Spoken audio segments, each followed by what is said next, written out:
Assalamualaikum warahmatullahi wabarakatuh. Perkenalkan, saya Mia Audia dengan NIM 23011-25490, Prodi Ilmu Administrasi Publik, kelas A.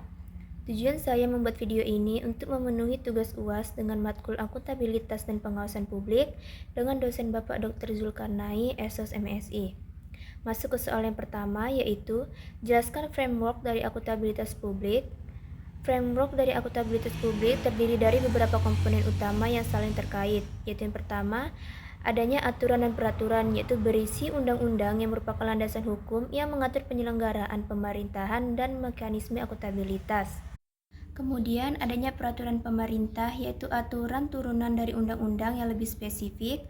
Kemudian adanya peraturan daerah, yaitu aturan yang dibuat oleh pemerintah daerah. Dan adanya SOP, yaitu prosedur kerja yang baku untuk menjalankan tugas dan fungsi.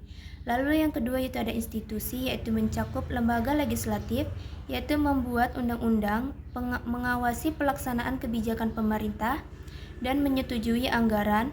Lalu adanya lembaga eksekutif yang melaksanakan kebijakan pemerintahan. Kemudian adanya lembaga yudikatif, yaitu yang menegakkan hukum dan memberikan putusan atas sengketa. Dan adanya lembaga pengawas seperti pemeriksa keuangan atau BPK, Komisi Pemberantas Korupsi atau KPK, dan Ombudsman. Kemudian yang ketiga yaitu adanya mekanisme, yaitu berisi pelaporan, yaitu penyampaian informasi secara berkala mengenai kinerja dan pengelolaan keuangan kepada publik. Lalu adanya auditing, yaitu pemeriksaan independen terhadap laporan keuangan dan kegiatan pemerintah.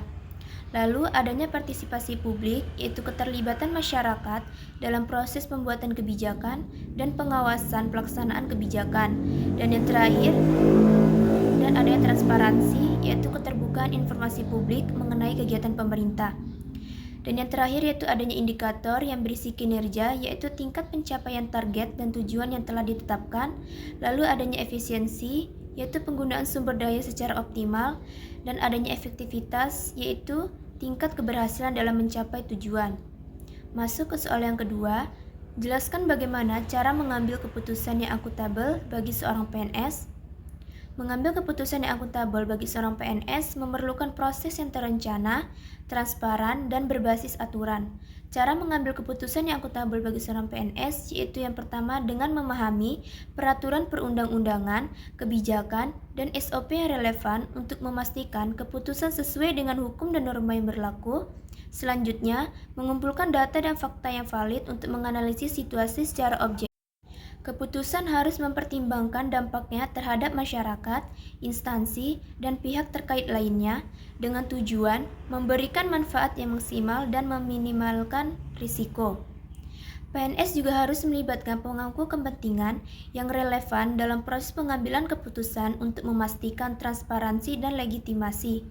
Dalam setiap langkah, integritas dan etika harus menjadi pedoman utama dengan menghindari konflik kepentingan dan menjunjung tinggi kepentingan publik di atas kepentingan pribadi atau kelompok.